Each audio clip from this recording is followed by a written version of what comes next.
I want to invite Dr. Mancha, who's professor of philosophy at Ashland University, to the podium. All right. Thank you for having me yet again. I do appreciate it. And I am sorry that I do not have a really cool handout for you this evening. It's just one of those times where I just wasn't able to put everything together. So hopefully you can follow along with me as we do this. We're going to tie in some of the other things that we did discuss last time. But we'll see if we can, lay it out a bit more cleanly. Because what we're going to be talking about tonight, this issue of justice and mercy, and then the atonement, right, the Redemptive Act. In one respect, Anselm's response to this is incredibly simple. It's a very easy thing to think about.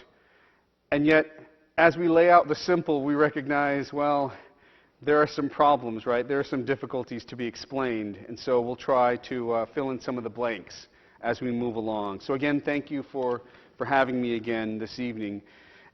And just as another preliminary, this is probably going to be the most speculative talk I've given up to this point.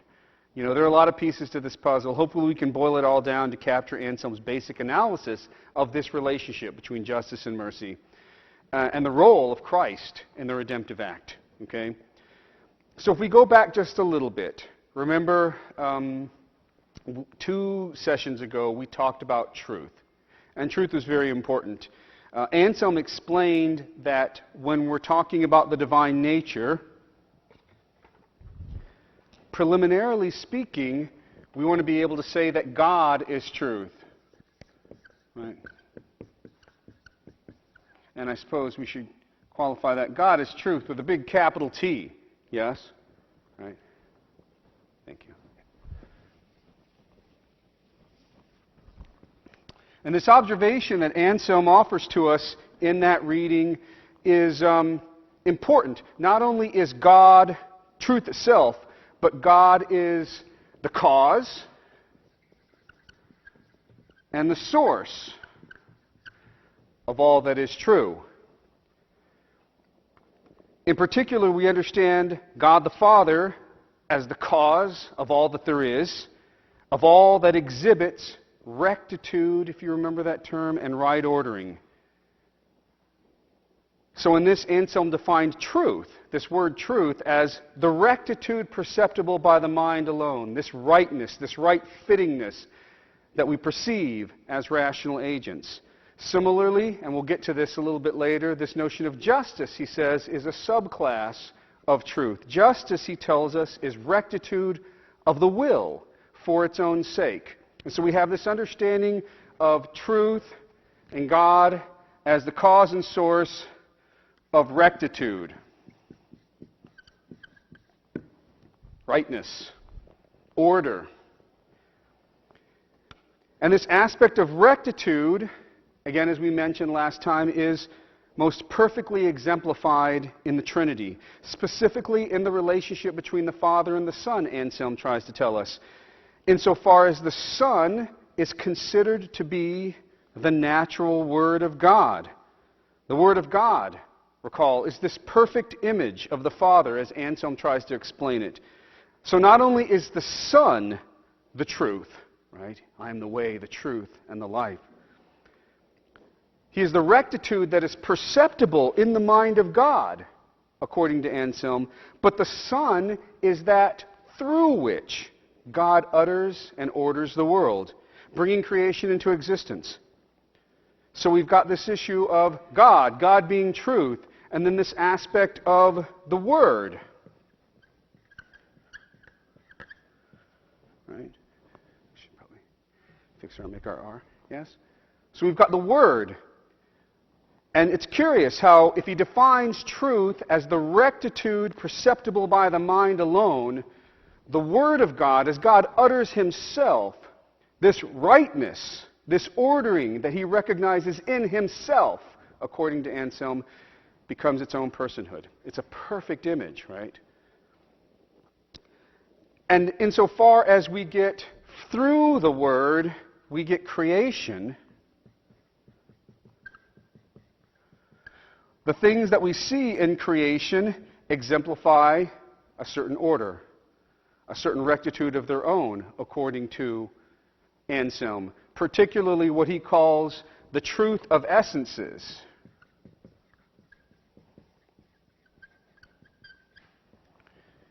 Namely, what makes substances be what they are.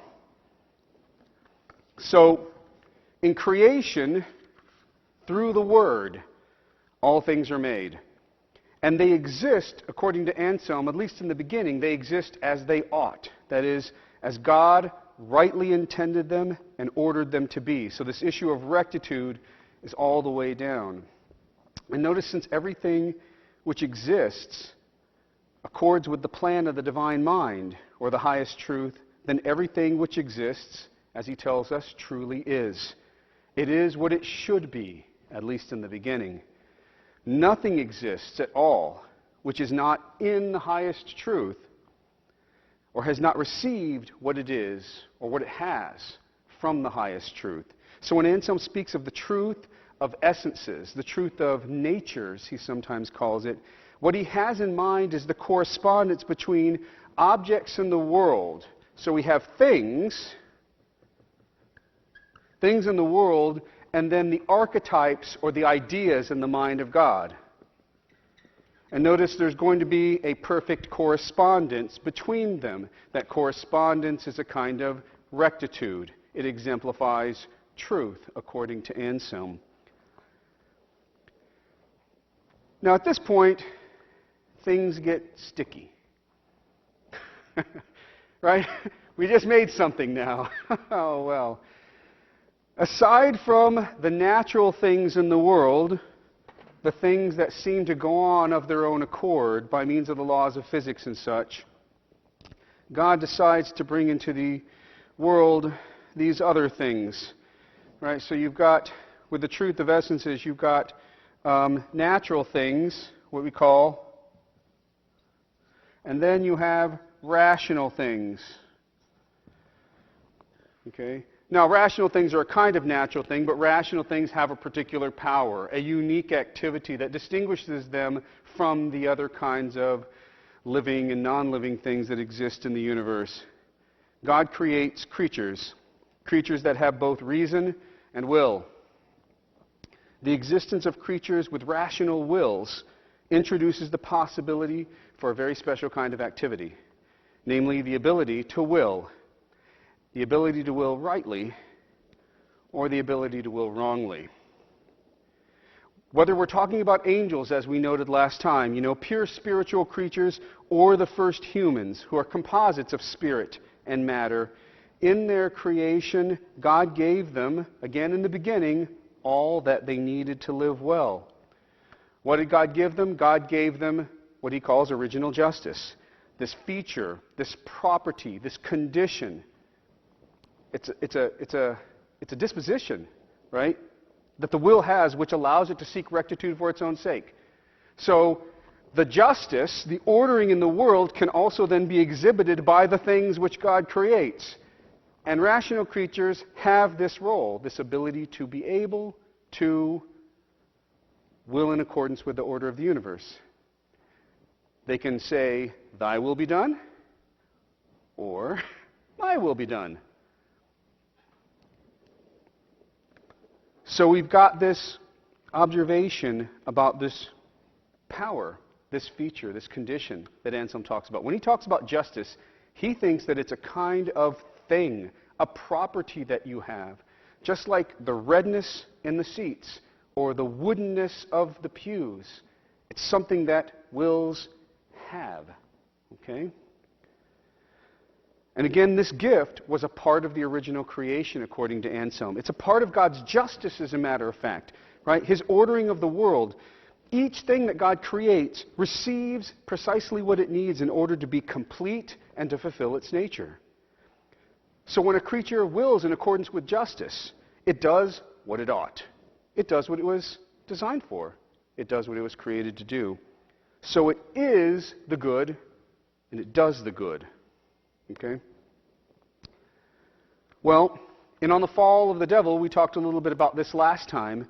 Anselm explained that the existence of evil, particularly with regard to the fall of Satan, as we talked about, it came about precisely because of this curious ability that we see in rational creatures.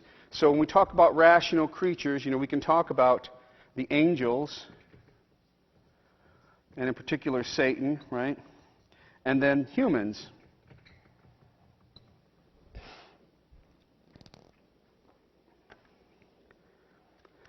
The will, according to Anselm, can remain in justice. It can keep this gift, as he describes, that God has given in order to will rightly. Or it can give it up. It can give it away. For what? Who knows?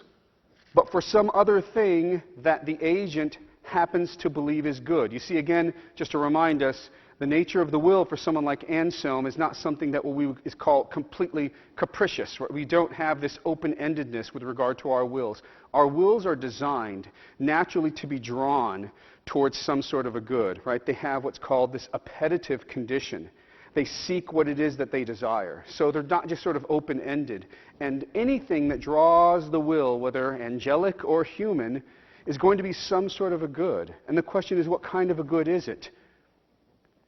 In the beginning, according to Anselm, the angels, Satan in particular, had this opportunity to will the good, to stick with what it had, to keep this good thing, this fundamental choice that was given to them between justice or some other kind of advantage, whatever it was, that was available to the angels and ultimately becomes available to human beings as well. And whether we retain it or lose it is really where things start to get sticky, as I mentioned. So what is evil?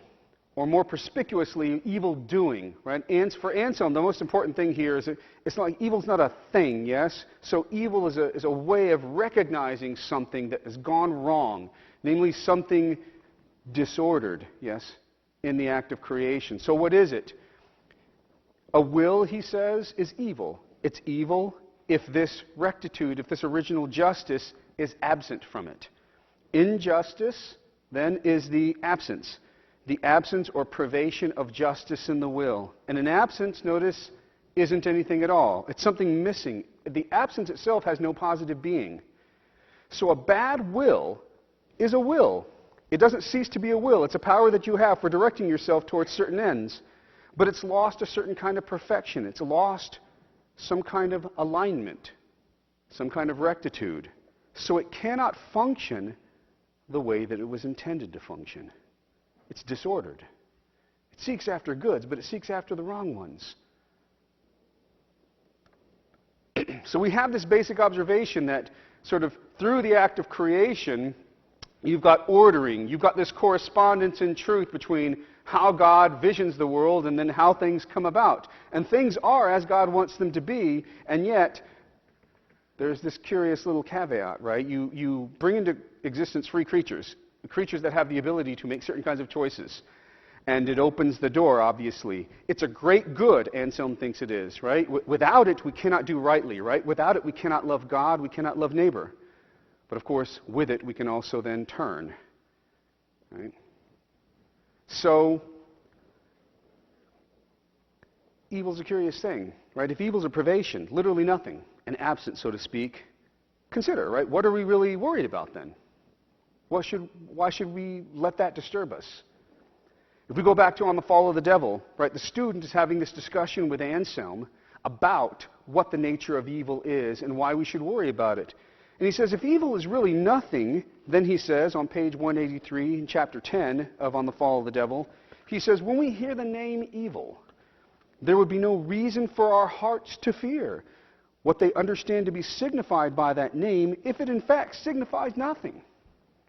All right, so if that term, evil, picks out nothing, why should we be afraid of it? Do you understand? Oh, it's just an absence. So what? And there's a little bit of an argument in here that he offers to us, and it goes like this. Consider the word evil. Okay? We'll put it over here. Can't get it any further from God's creation, but there it is, right? Evil.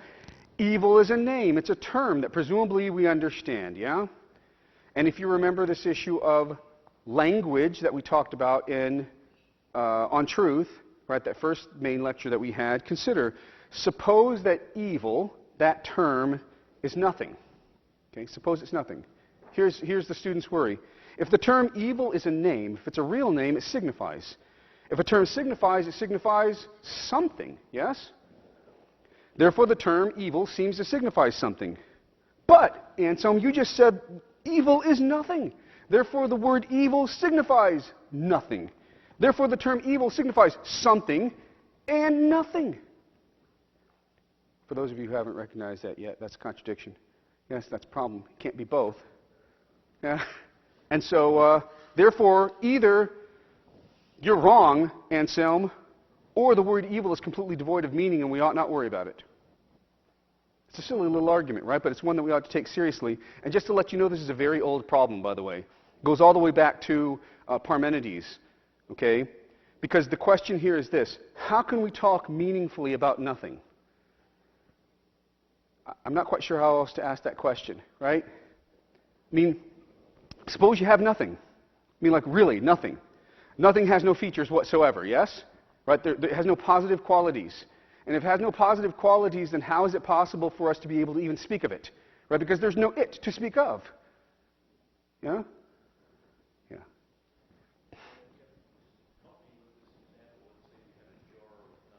Yes. Yeah. Oh, no, that's good. Yeah. What's the difference between the label and what's in the jar? So what you put the label on it, and what are you trying to express with the label? Yeah. That's the worry, right? You're not saying anything, are you?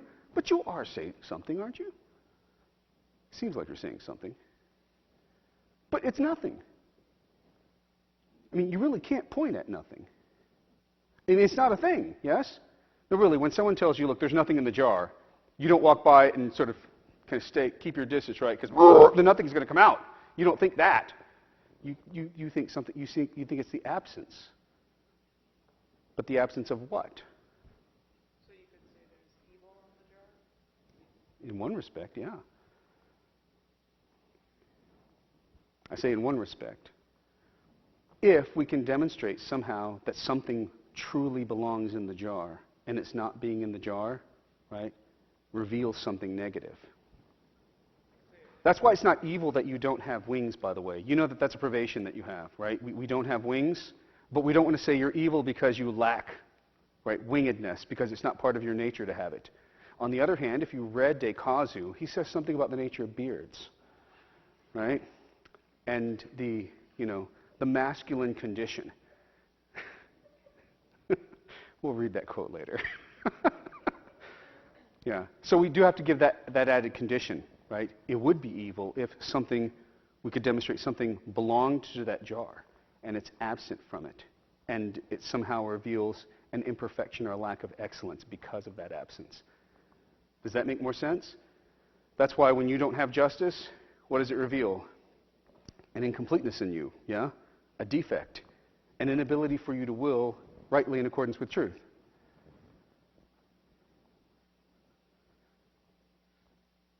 But we can talk about it. We can talk about nothing. Because it's something and nothing.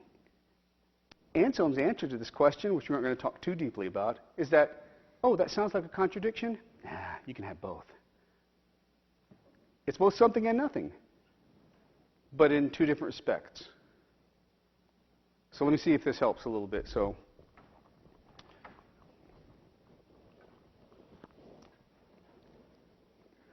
again, let me just read you his response first of all. If you have our text, it's page 185 of the text. If you have the, and if not, it's in chapter 11 on the fall of the devil.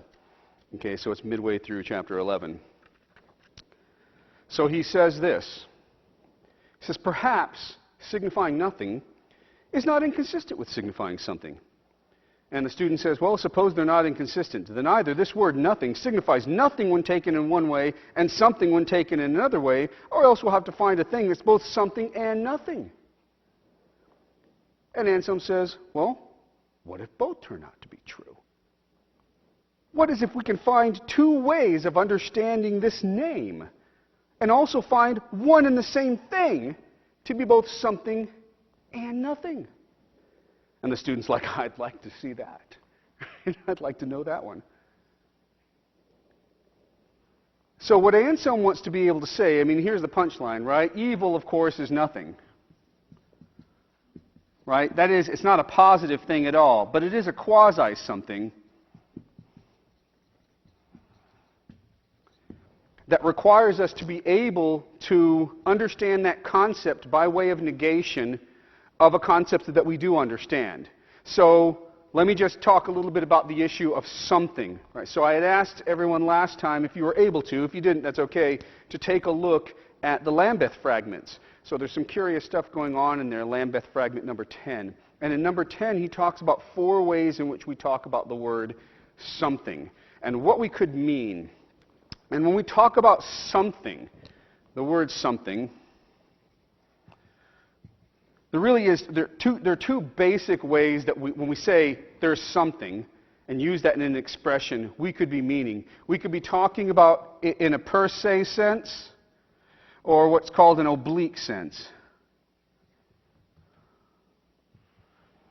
So let me give you an example, right? So let's not get confused by the terms, but let's talk about what he's saying here. So this issue of talking about something per se, remember this issue of signification, proper signification, the term picks something out in the world. When we use the word something in its proper sense, we're using it referentially. We're using it as a name that actually picks a thing out that exists in the world. So for example, when I say that this morning I tore my finger on something while I took out the trash, I mean that there was a thing, a metal can lid, as a matter of fact, that I tore my finger on. This is called per se signification. So per se signification, when it actually sort of signifies a thing, something that has positive features that we can identify. We use the word something as a replacement for it, yes? Now, he talks about 3 different ways that we can use what's called oblique signification, but I'll just give you the most important one that he's discussing. The most important one that he's discussing concerns the issue of talking about just a name, just a word, right? And that word refers to a negative concept.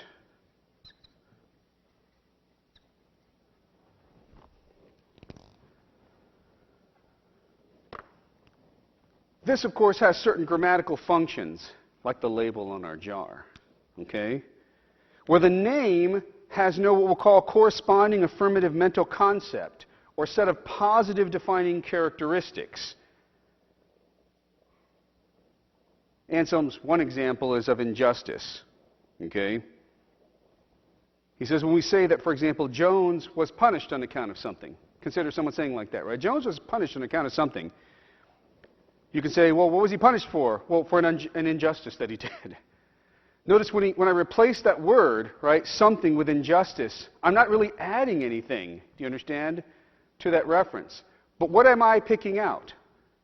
I'm picking out a particular kind of negative concept, namely one that makes reference to a positive condition, call it justice, and then I'm negating it. We do this all the time, by the way, in many of the other concepts that we think about in our daily lives. So consider the concept of rest in physics, right? Like no movement. Notice in order to be able to understand that concept, rest, we have to be able to understand rest with respect to what? Yes? Rest with respect to kinetic energy, with respect to movement. Right? Lack of movement, in other words. That concept has meaning. It's by the way, 0 miles an hour is not a speed. Right? You guys know this, yes?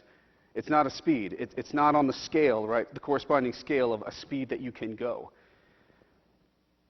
So when you're at rest, the only way to understand that concept is to understand it with respect to motion. You know? So rest is a negative concept, and you can only understand it in relation to something positive that we can describe, and then we negate it.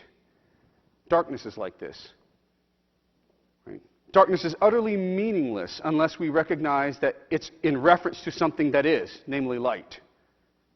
And so we have many concepts that are like this. And for Anselm, justice and injustice are like this, and good and evil are like this.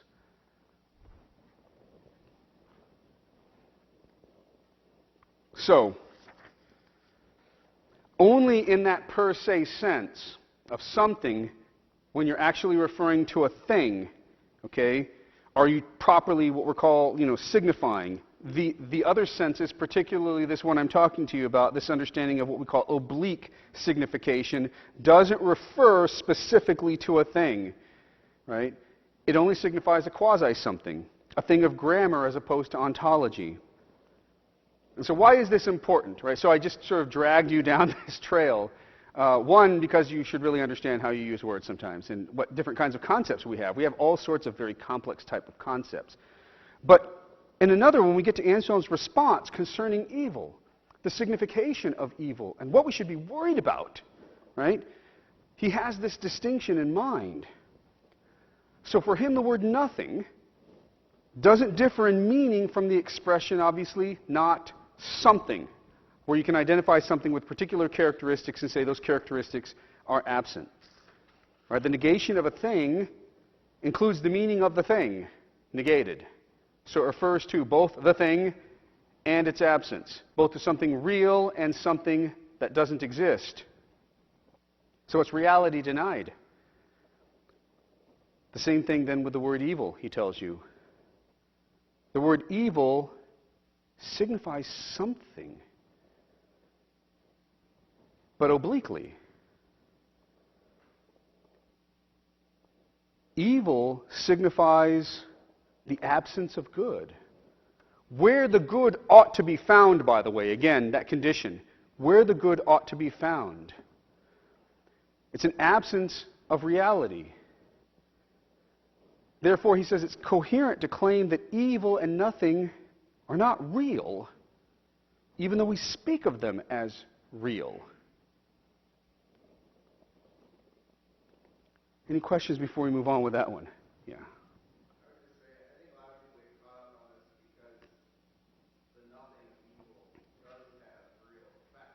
Yes. Absolutely. Mm-hmm. Yeah. What happens? Exactly.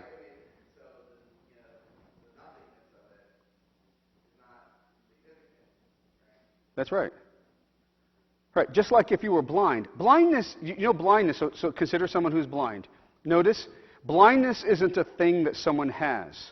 Right? Blindness is an absence of sight. It's not as if you have sight and you have another thing. Call it the blindness, and the blindness fights against the sight, right, and wins. That's not how it works. It's just simply the absence of this ability to see. And you might say, well, it's nothing, so what is there to worry about? Well, if you can't see, we ought not put you behind the wheel of a car, yes? Why not? Right? We won't be able to direct the car, right? If you have no sight, you're not able to watch the movie. Not really. You can listen. Yeah? If you can't see, well, you might fall into a well. They like falling into wells, these philosophers. So it can cause, do you understand, the absence of it, if you don't have the positive condition with which you can guide yourself, right? This is the metaphor, right? Sight allows us to guide ourselves. So without that, do you understand? We're walking blind. Similarly, without justice with the will, how are we willing? Not in accordance with the good, not being able to direct ourselves towards, the order of the universe. Notice we fight against it, ultimately. We don't work with it. Do you understand? We're part of this, right? That's one of the, well, not the whole, but one of the main issues of Genesis, right? We're a part of this order. We're a part of this. And the lack of justice causes us to fight against the very thing of which we are a part, because we cannot stay aligned with it. Even when we want to, St. Paul tells us. So in chapters 15 to 19 of On the Fall of the Devil, of De Causu, Anselm returns to the discussion of justice and injustice again. So we're coming right back here, right? Injustice, he tells us, is a kind of evil. It's the evil that makes wills bad. Justice is the good that makes wills good. A will is just if it has the property of uprightness, which belongs properly to the nature of a will. A will is evil if this uprightness is missing. So justice for Anselm is something, okay? Something that, he says, when added to the will, quote, governs the will, so that it does not will more than what is fitting and expedient for it to will.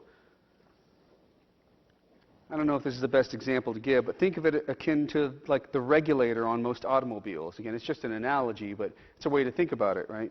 Just as the regulator doesn't allow the vehicle to accelerate beyond a certain point, beyond a certain speed, so too justice doesn't allow the will to extend itself beyond what is expedient, what is fitting, or what is properly ordered. Right? And for those of you who study the rest of the history of philosophy, this is what the natural law, right, requires. Yeah? Yes.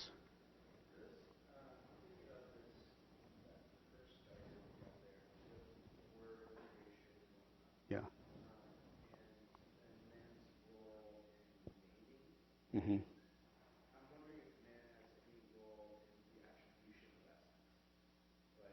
Yeah.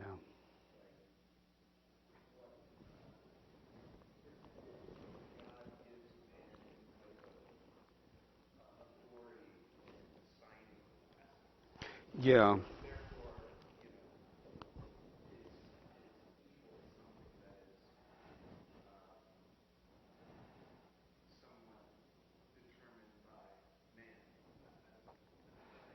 Yeah, yeah. And you might get that impression, of course, when you think about, right, the tree, yes? Right? It's knowledge of good and evil. But it's knowledge, it's not knowledge of, right? It's knowledge of, not the ability to decide what's good and evil. Right? So there's a difference. Strictly speaking, no. Okay, according to Anselm. Strictly speaking, what we do have the power to do is participate in that act of creation, right? So human beings, as we mentioned last time, have this very uncanny ability that the angels don't have, right? We can procreate, right? We can participate in that act of creation, and when we do that, we do it rightly, what happens? You bring into existence something with the essence that it's supposed to have, right? Again, all things being equal, right? Pre-fall, before disorder in nature and everything else. So we have that ability. And the naming of animals is really interesting. Okay, and there are a lot of things that have been said about that particular observation. And notice the idea is not so much for Adam to decide what they are, yes, on his own. Adam is actually given a challenge, right?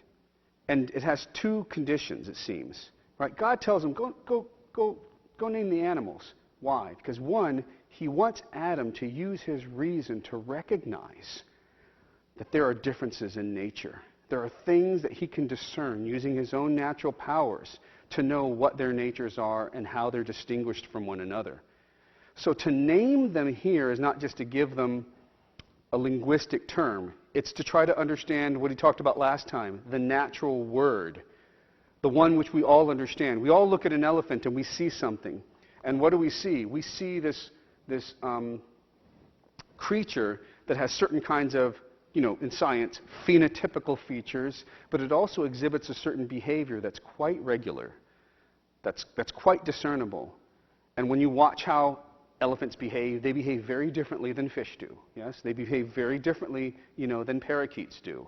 And in that recognition of behaviors tells us there's something deep within what it is, its essence, that defines its truth. Yeah. So that's the first charge. And what's the second charge then that Adam is supposed to find out here? What's the rest of the story? Well, yes, we're supposed to take care of them, right? But because they've been put under his charge. Yes, but what's the second thing? He needs a helpmate. These things are interesting, but they're not like me. They're not like me. None of them is a suitable helpmate for me. So he recognizes not only that he's able to apply this power that he has, but in applying this power, he recognizes that he has one that's distinct from the other powers that the creatures have been given. Right? So then he recognizes, oh yeah, I'm alone now.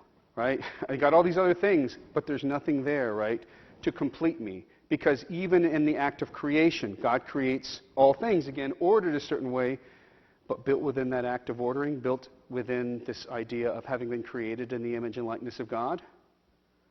Well, if God's triune, that is, if God is community, then you and I, what do we have to reflect in order to be complete? Some act of the other, yes? Some act of community. We were created for community. We were created for love. We cannot do this alone, right? We cannot do this on our own. So that's the second thing, right? And so that has other kinds of implications, yes? And that's why it's not good for the man to be alone, right? In, your literal and your figurative sense. So, so we can participate in that, yes? We can discover those essences. We can discover those features or conditions. And again, Anselm has read Aristotle, and particularly the categories. And in the categories, right, Aristotle is very good at trying to lay out how we go out and we carve it up. We recognize that there are different kinds of being in the world, and those different kinds of beings come in different degrees, and how we come to understand them. Right? And then we can make utterances. We can make claims or affirmations that either get it right or get it wrong, given how we've described the world. Yeah. That's a good question, though. So we've got injustice. Excuse me. Inordinate desire, as it was described by St. Augustine, as a matter of fact. The state of a will that's not ordered properly. And again, remember this issue. And here's what's really important. The will, without justice, extends itself beyond the boundaries of order.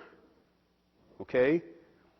And so he says, by inordinately willing something in addition to what he had received, he's talking about Satan, he stretched out his will beyond the bounds of justice.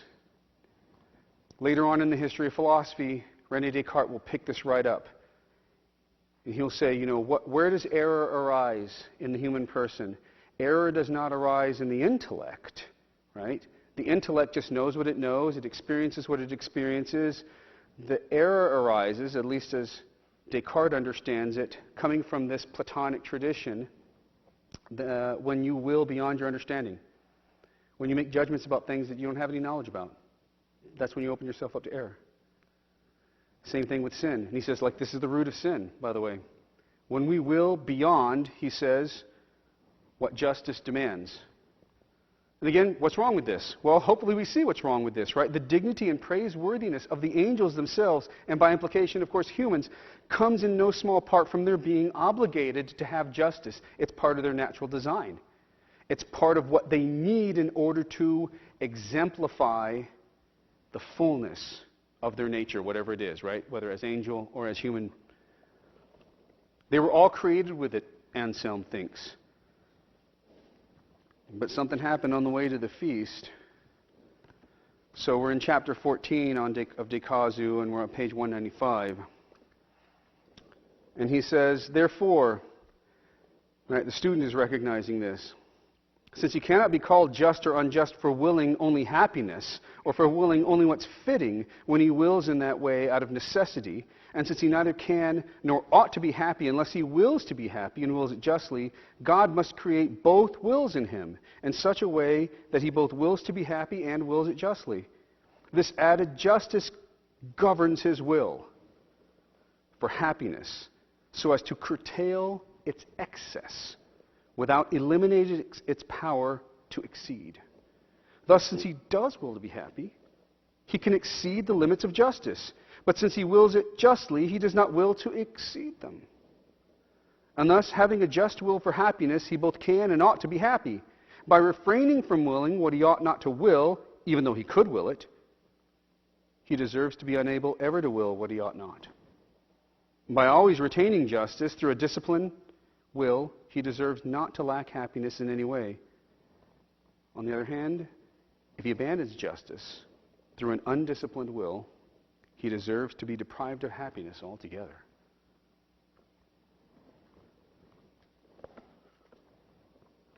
So for some reason, the bad angels spontaneously willed their happiness, some advantage, over and above justice, beyond the bounds of rectitude and order. And in doing so, they had to give it up. And they dishonored themselves. They had a choice. They couldn't remain in original justice and will outside of it, yes? You had a choice.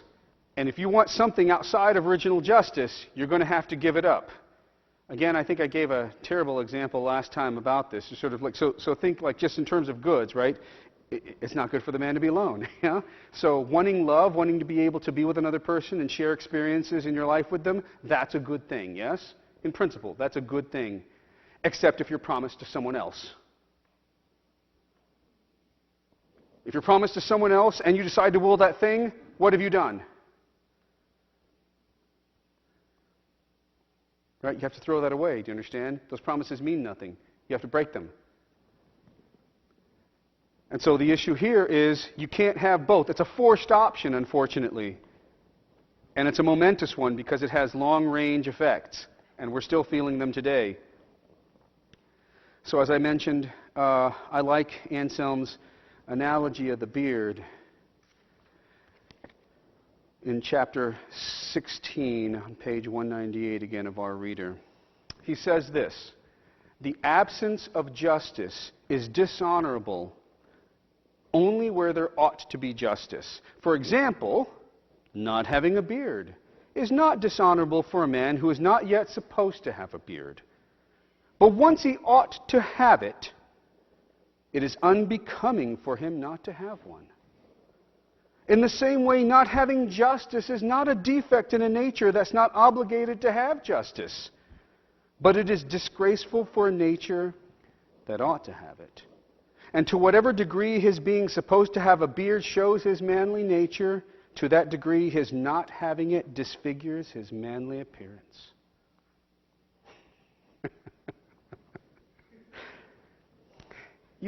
You find the great saints fighting about all sorts of things. And believe it or not, they fight a lot about facial hair.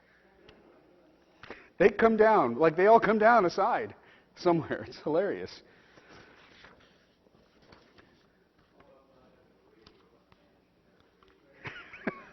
Fair enough, right? But but here's the thing. My natural inclination, right, all things being equal, is for this to happen.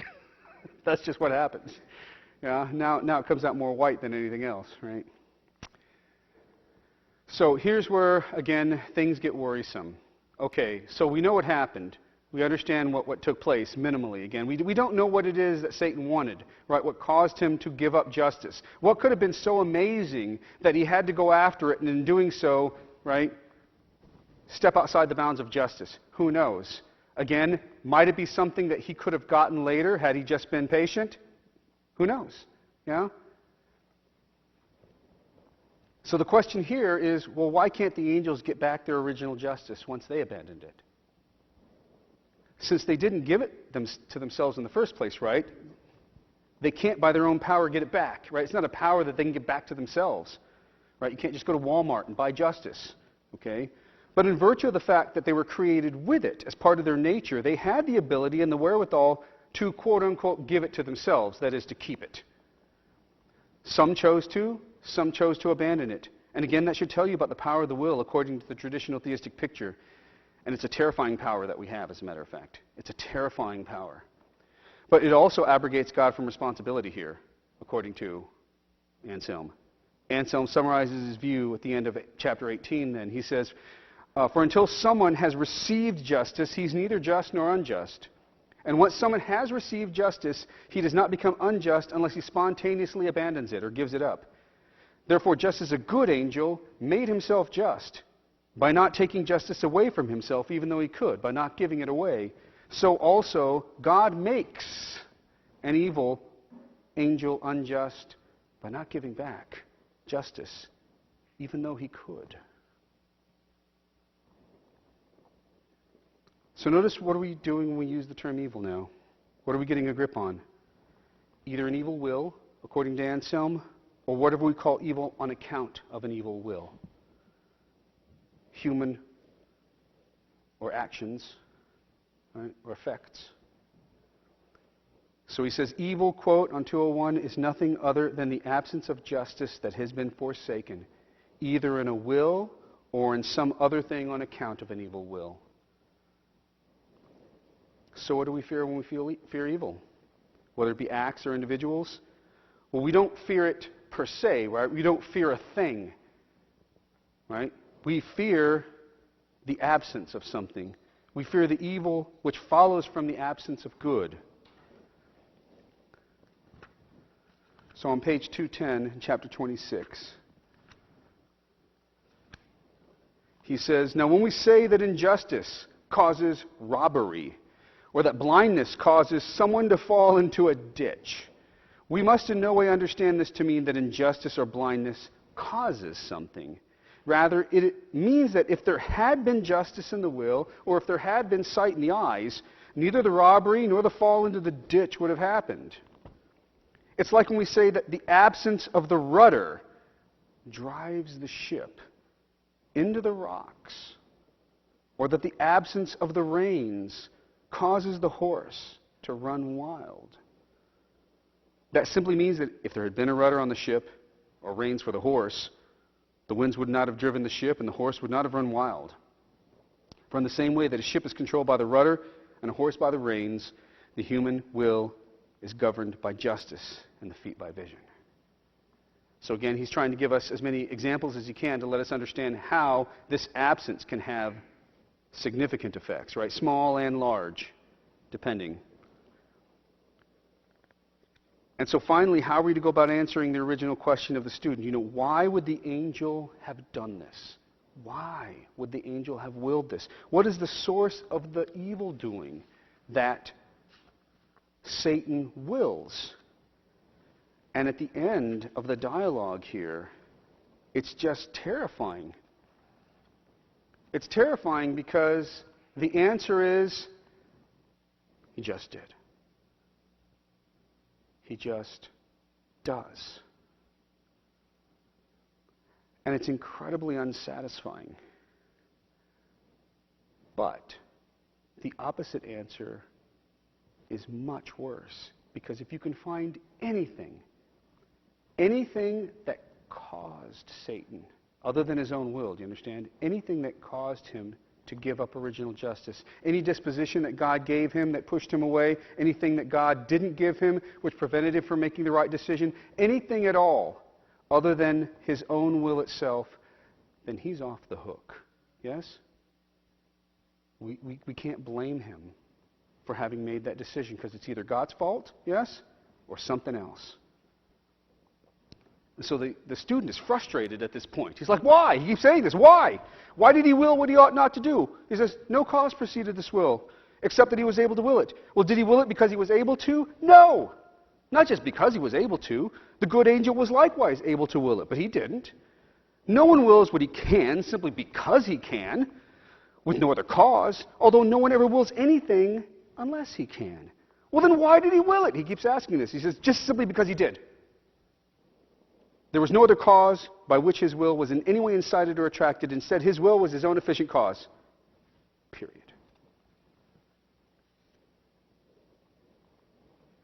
And so, that's Satan. And now we have to worry about these things. The last little bit.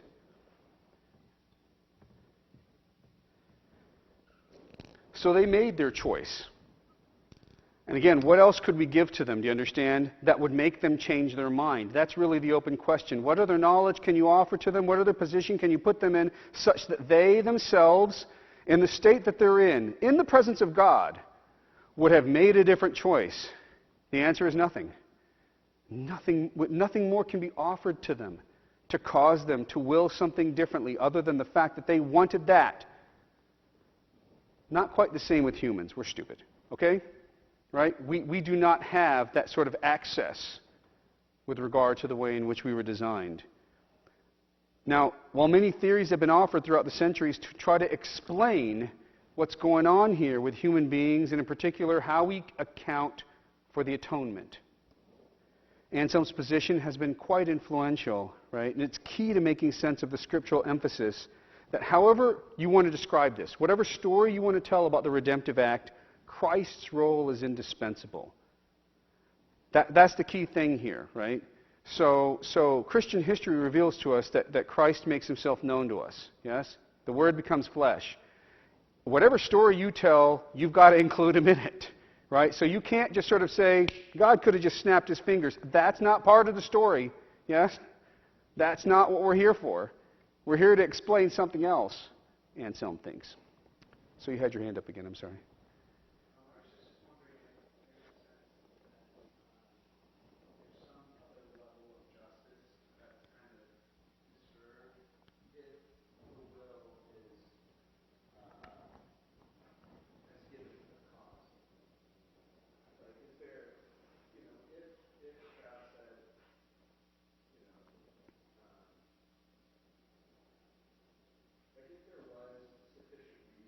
Mm-hmm. Yeah.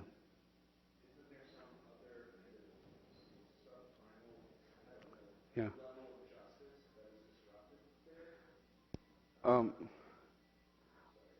That's right. Okay, I'm still trying to think about what you're asking me. Your question is, and it's just me, so it's just a bit of autobiography. So, like other than sort of the sort of the divine order that's in creation, you mean?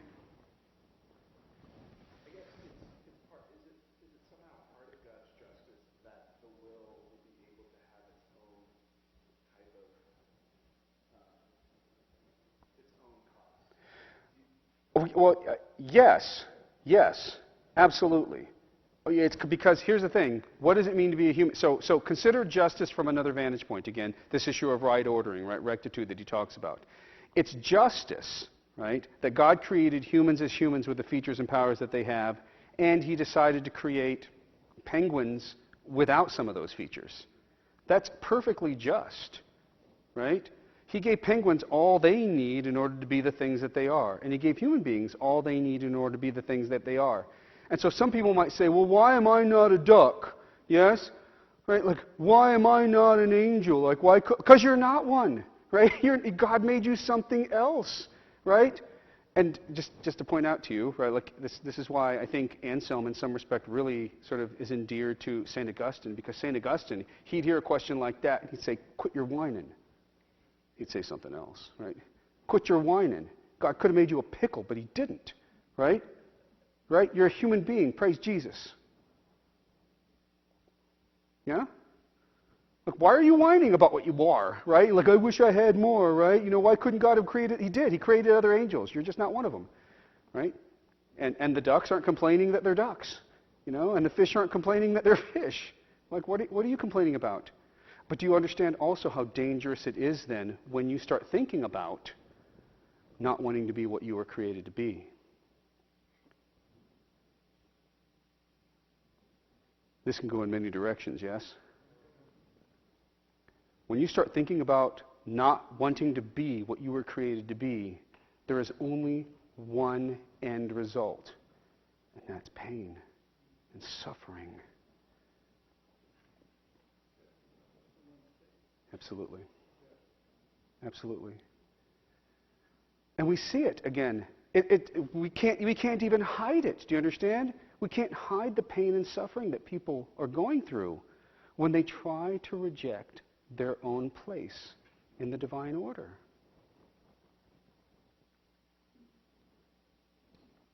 That's the natural law, folks, right? This is what emerges later on, right, in the medieval period. Right? It's built into nature. Right? Fish don't wake up in the morning and say, I choose to be a fish, and they do their thing, right? They just are what they are. And it's not a joke, for example, for us to recognize there's one way to take care of an animal. Yes, we all have pets of different kinds. Right? You want to take care of a dog, right? If you have a dog that's a pet, there's a right way to take care of it, and there's a wrong way to take care of it. And you take care of a dog in a very different way than you take care of a pet goldfish. And you take care of a pet goldfish in a very different way than you take care of a pet parakeet. Right? And if you confuse that, there's going to be pain. Right? There's going to be death. There's going to be suffering. So, yeah, like, kind of steer me in a different direction if I'm not quite getting at your question. I'm sorry. Sometimes I spin off. I know that, but yeah. So I mean, this is what Anselm has in the back of his mind. This ordering, I mean, there's a lane, right? There's a lane that we need to stay in, according to Anselm. And once you jump outside that lane, all bets are off. Yeah.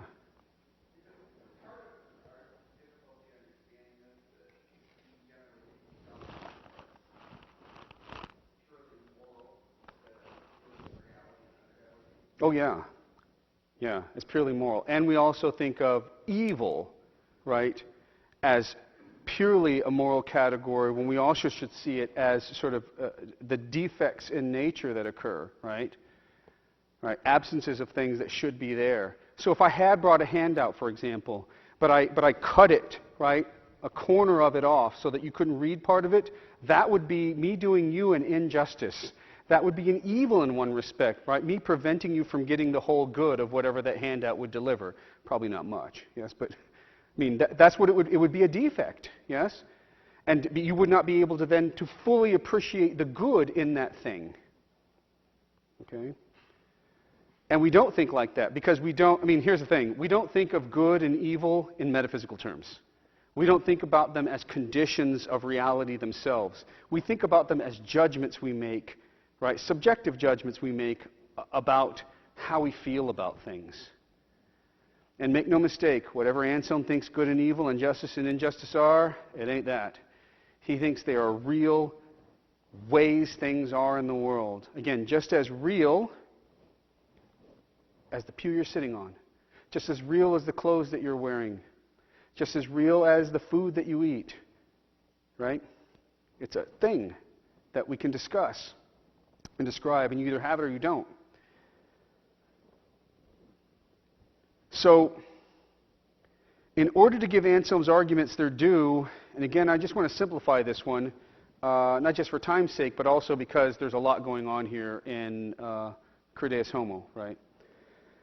We want to presume a few theological items of what we'll call Orthodox Trinitarianism, right? In the Incarnation. We just kind of make sure we understand that Anselm, right? He's pretty orthodox about this. God is one, right?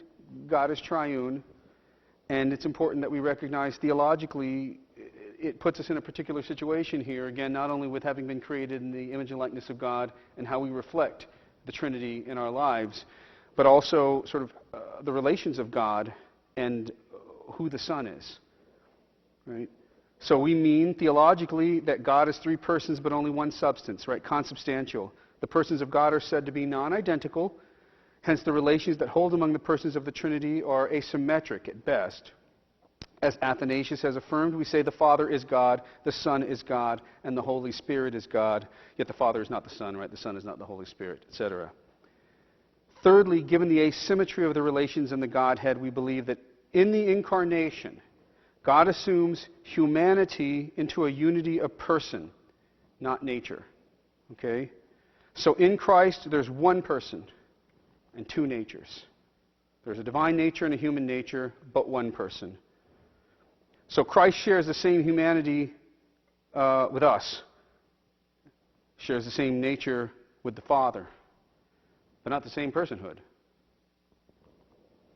So in the Incarnation, humanity is not assumed into the substance of God. The relations are established in the divine persons in a real way, okay? But they don't fragment the divine substance. Again, we're just kind of speaking figuratively here now, because talking about the Trinity is very difficult, right, to be precise about this. And we know that the analogies eventually fail us. Okay, so that's about as detailed as I want to get about that one. So let's get at the simple answer here, and I say the simple answer concerning the issue of the Incarnation.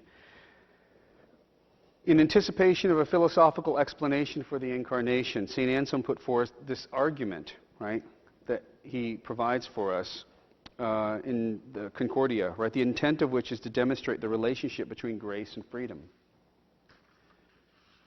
In the beginning, human beings were created in the state of original justice, just like angels were. They willed freely in accordance with God's intention and God's design. They originally chose what God desired for them.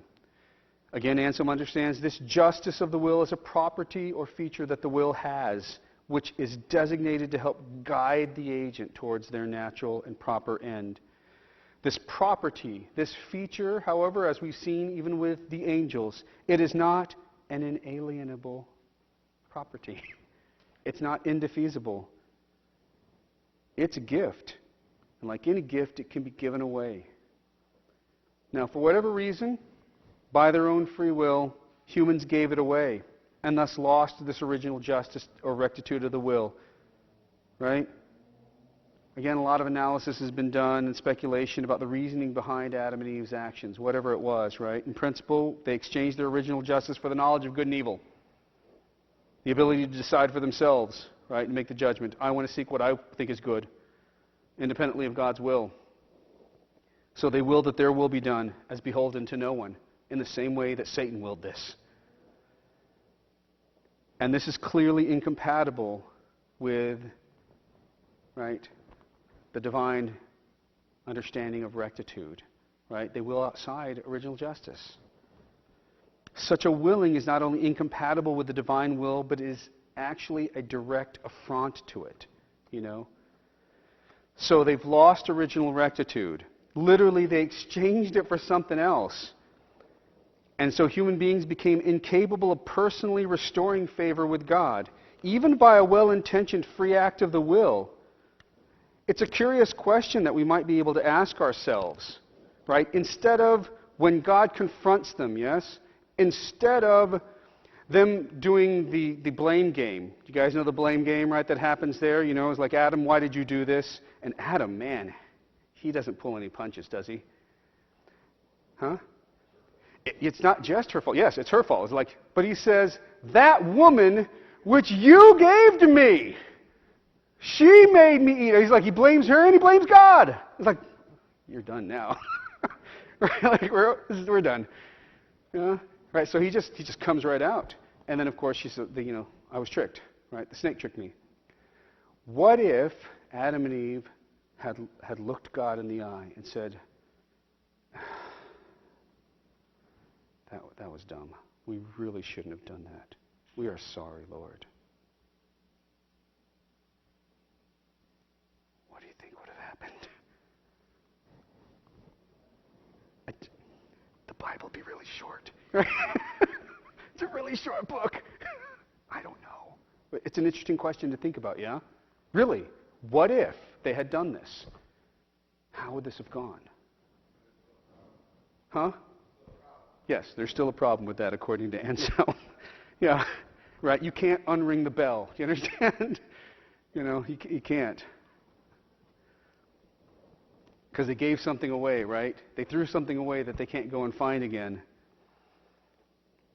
Even if they desired to have original justice returned to them, they couldn't will to get it back on their own.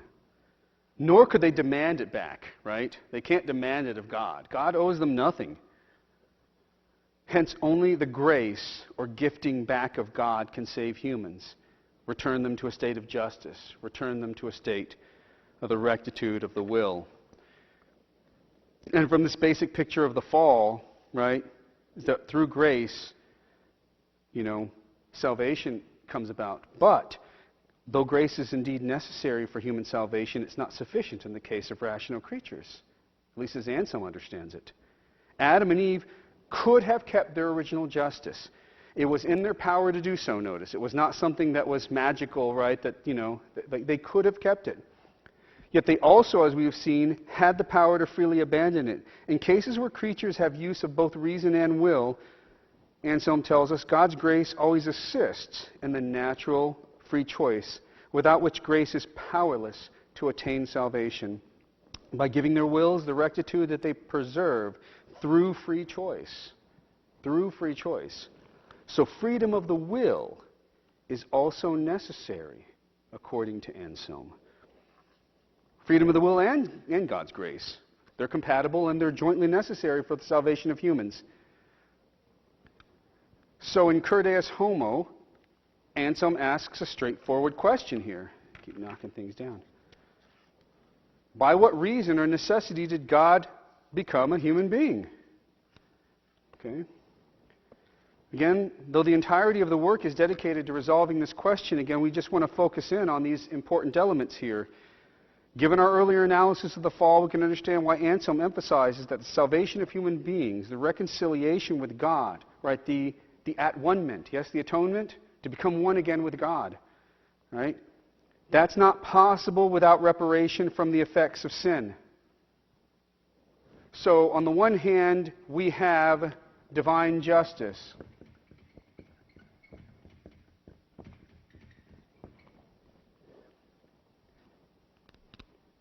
And reparation needs to be met, according to Anselm.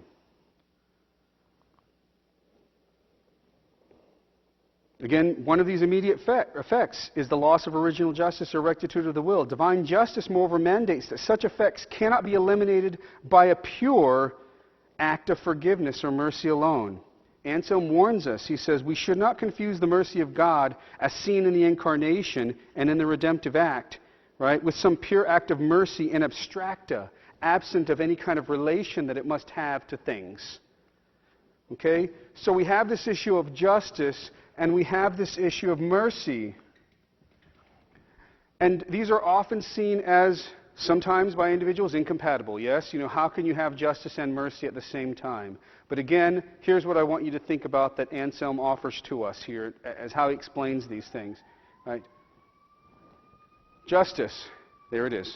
Yes? Divine justice. Remember what justice does. Justice is right ordering, yes? The right ordering of something, giving a thing or a nature whatever it needs in order to be able to flourish, in order to be able to succeed as the kind of thing that it is. Yes?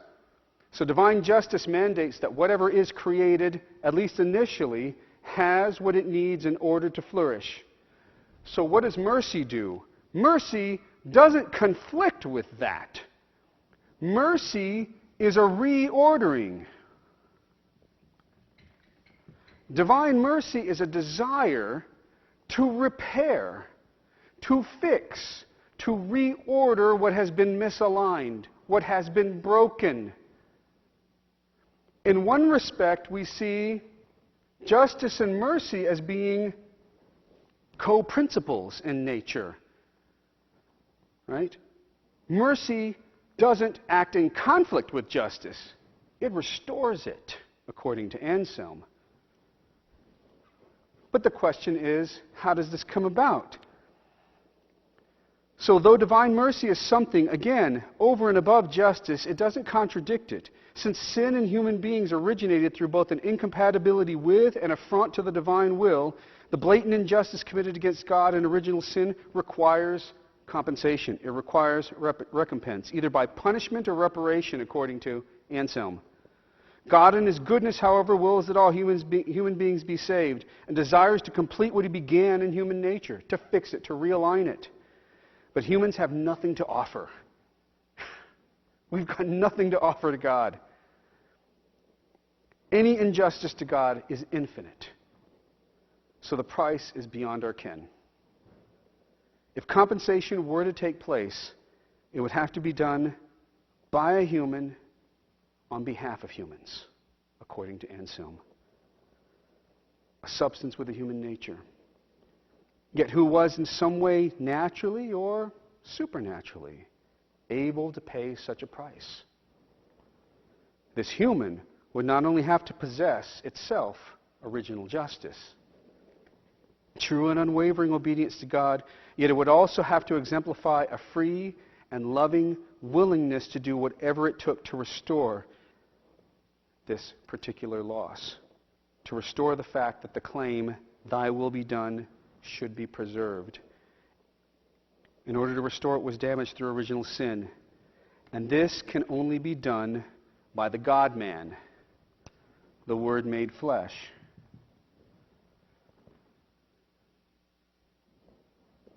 The Incarnation is the merging together of the divine justice and the divine mercy, right? Of God and man to make recompense for that particular error of humans.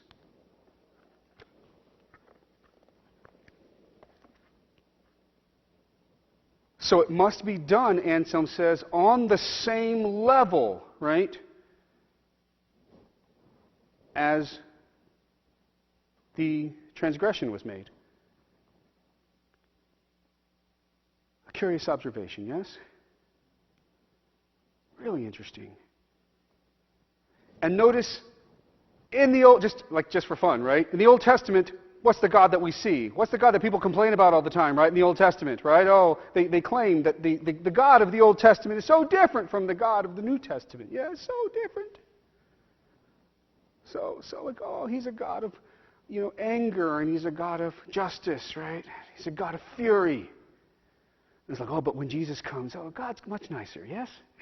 He's a God of love. Yeah, he's the same God. He's the same being. Right?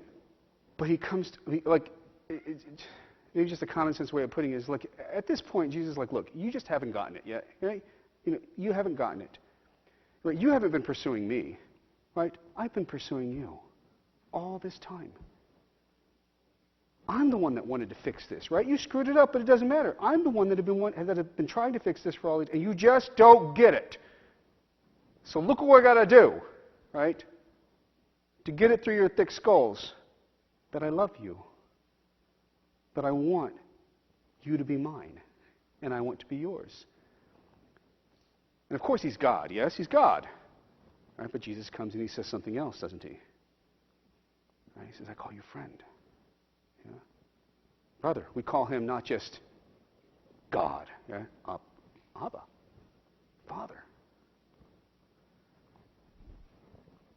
So we see it, and we've lost it all along because right in the beginning, of course, we misaligned it, yes? From the very beginning, how we see God has been altered, according to Anselm, because we have put ourselves away from God. And in order to be realigned with God, we have to be sort of integrated back into creation again. And remember what our place is in nature and where we truly belong. And so, yeah, the fine is paid, by the way, but it's okay. Even if, the money comes from a benefactor, you still pay the debt. So what's key to preserve for Anselm here is the connection between the Incarnation and the necessity. Again, this is what he contributes to the history of theology. And again, we fight about this, right, in various circles. You go to seminary and you talk about the Redemptive Act, you talk about the atonement, and there are various other theories that are put forth. But the key one that Anselm wants to offer to us here is the necessity of compensation that must take place. And if he's correct, then it was necessary for God to become incarnate. If God were to decide to redeem us, he says that was a free choice. God did not have to do that, right? God owes us nothing. But because God loves us, if God were to decide to redeem us, he has to do it this way. That's the curious thing. He can't just snap his fingers, right, and make it all go away. He has to do it through this act. And so philosophers call this it's called a hypothetical necessity. If this were to take place, right, this must be the way that it's done. And that's how Anselm analyzes it, knowing full well that under no circumstances whatsoever does God have to do anything for us. Only divine mercy initiated that event. So mercy is this desire to repair what's broken, to repair what's disordered, to fix the injustice. Again, it's necessary for the restitution of justice. So here's where I want to stop. Right? Things get really complicated and curious, and he has some funky arguments in there, right, if you read the rest of Cur Deus Homo, because according to Anselm, not only is it the case that it must happen this way, but his point is it has to be the Son, first of all. Like the Father couldn't have become incarnate, nor could the Holy Spirit have become incarnate. Right? Nor both of them, right? It had to be the Son. And for him, it reveals the kind of relationship, right, between God and the Trinity, in terms of those relations. So he thinks, like, when we call God Father and we call the Son, we're getting at something that's very important, right? It's not just some sort of misogynist treatment, right, in how we understand God. He thinks we're getting at the nature of something. By the way, of course, he thinks that Jesus becoming a man, like a male, actually has significant metaphysical implications too. Not that women aren't important, okay? They have a role, a very important role, as a matter of fact, to play, right? You know, the Blessed Mother played an incredibly important role in history, right? No guy could have done that. Right? No guy could have done that. Yeah. I'm just curious to kind of follow that point. Is there any end to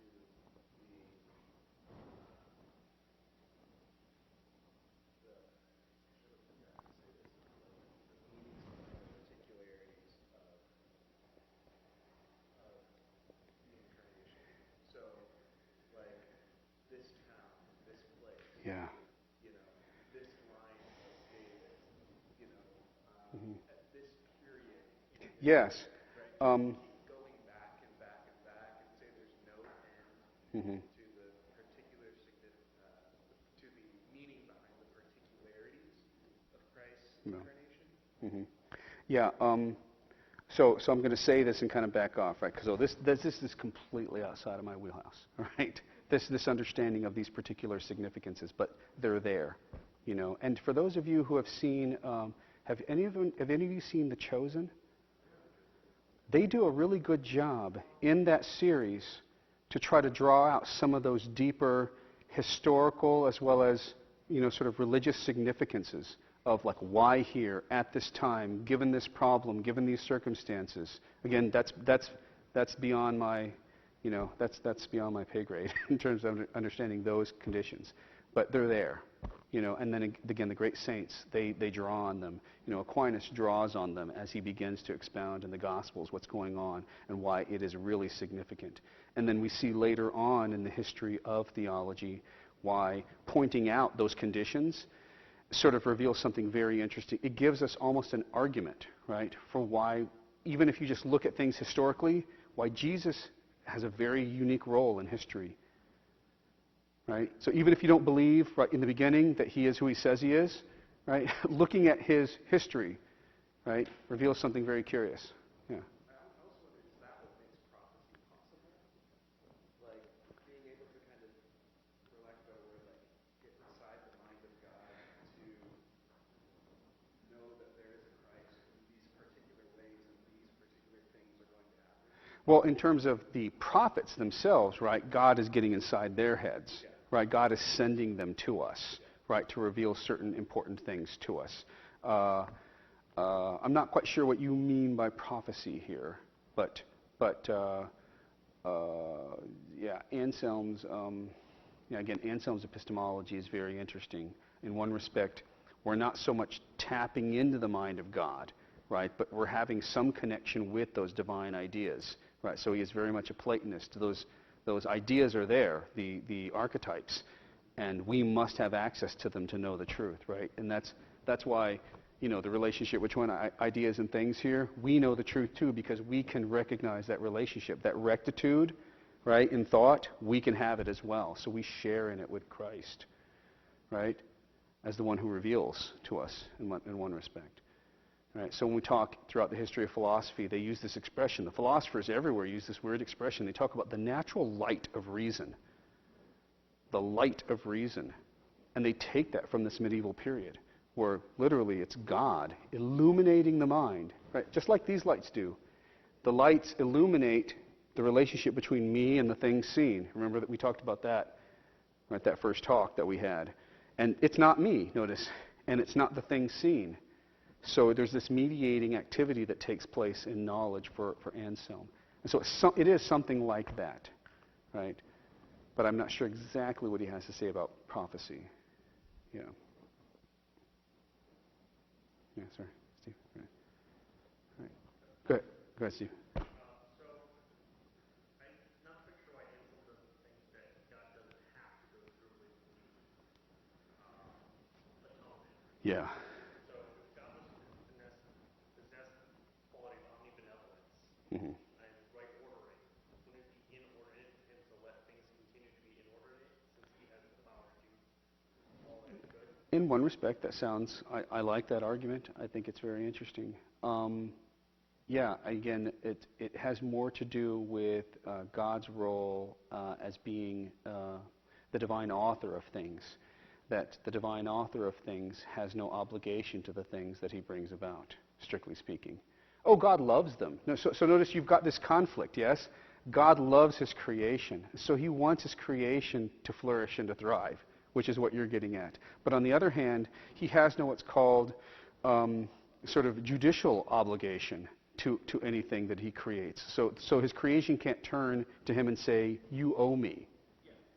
Right? So that's the conflict, right? So he's going to say, like he says in On Truth, when he talks about, I think when he talks about the truth of essences, he talks about how you can discuss the same situation as both ought to have been done and ought not to have been done. And I think this is one of those circumstances where we see that weird relationship. But you're right. I mean, because it's the same reason why he hasn't destroyed Satan. I mean, like, why not destroy him? Because he's just so much trouble. Yeah, why keep him around? Yeah. The question that probably doesn't have an answer is, why does this self-sufficient being create insufficient beings? Yeah, no, that's, well, one, because if he decides to create, he can't help but create beings that are delimited in nature. Yeah, I mean, that's the simple answer. But the more complex answer is, I don't know. Yeah, here's my response to that. He's just cool like that. Like, why does God create anything? Yes, purely out of love, out of absolute love, right? Right? Because God not only loves himself, yes, but he wants that love to, it's diffusiveness of being, he talks about it. God wants to share that love with as much as he can. And so he's got to make some more stuff to do it. He doesn't do it to entertain himself, right? He doesn't do it because he gets something out of the deal. He does it purely as an act of love. Yeah. Yeah, absolutely. Oh yeah, he's not surprised by any of this. He's like, oh, let's create some angels. What just happened? Come on. Like, I leave you alone 5 minutes? You know? He's like, okay, well, let's make some human beings. Look, it's just, how many days has it been? 1 day? Like, you know, you can't even behave yourself? I told you just not to, like, you couldn't even just wait? I don't know. No, he knows precisely the story. That's the cool thing. He created this world knowing the story.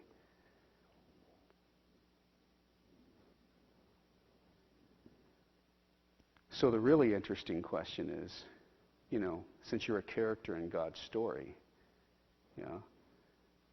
how real are you? Yeah? And what role do you play? Absolutely. I mean, Harry Potter makes free choices, doesn't he? In one respect, Harry Potter makes free choices. He makes decisions. And in another, well, J.K. Rowling wrote the story. So how real are you, right? God's cool like that. He can make his stories live. Yeah. What of the verse, the Son of Man must suffer many things? Mm-hmm. I don't know. I'm not double guessing God. Yeah. According to Son of God or Son of Man, in God's eyes, he must. Yes, these things must come to pass. Absolutely. Yeah. Yeah. Right. And they must so much that even in the garden, yes, when Jesus prays and he's sweating blood and he asks that the cup be passed from him. I mean, why not ask for that, yes? Because he didn't do anything to deserve this, right? He's like, but he recognizes this must happen. Yeah? Thy will be done. That's what Anselm's talking about, by the way. That is that hypothetical necessity. That given this situation, and Christ coming to us, that's the must. That it must happen this way. Yeah, that's what he's trying to defend with this argument.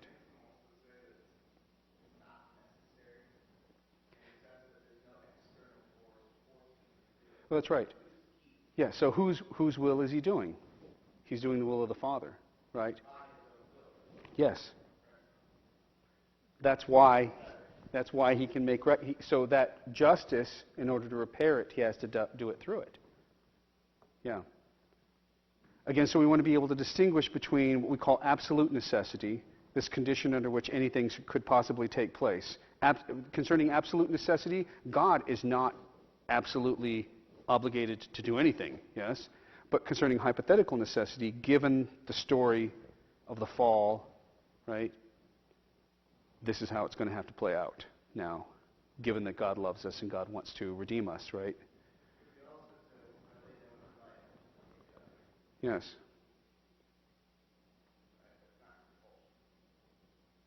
Yeah. So that's Anselm's response for it, this understanding of hypothetical necessity. So like, look, I mean, this is what hypothetical, let me give you a simpler example of hypothetical necessity. Maybe that's confusing. Sort of like, if you take a shower, then you'll get wet, right? There's a specific relationship that's being established with that condition, yes? Does that mean you have to take a shower? No. I mean, I hope you do at some point, yes? But you don't have to. There's nothing obligating you to. But once you do that, you see that there is a condition, right, that has to be met. That's how he's distinguishing these. The same, and you can also add with hypothetical necessities, by the way, you can also add in what are called false antecedents. Okay, so Anselm and Aquinas can both say something like this. They can say, were God to lie, then he would sin. Yes? Were God to lie, then he would sin. That's a perfectly reasonable condition, right, that we can understand about the divine nature. But we also know one other thing, right, that the antecedent, the if part, will never obtain.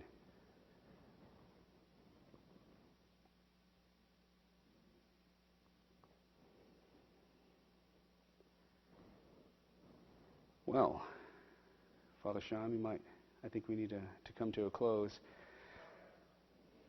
Ladies and gentlemen, I want to thank you for having me here to talk again. I really do appreciate it. I learn a lot from hearing, like I said, questions from you, and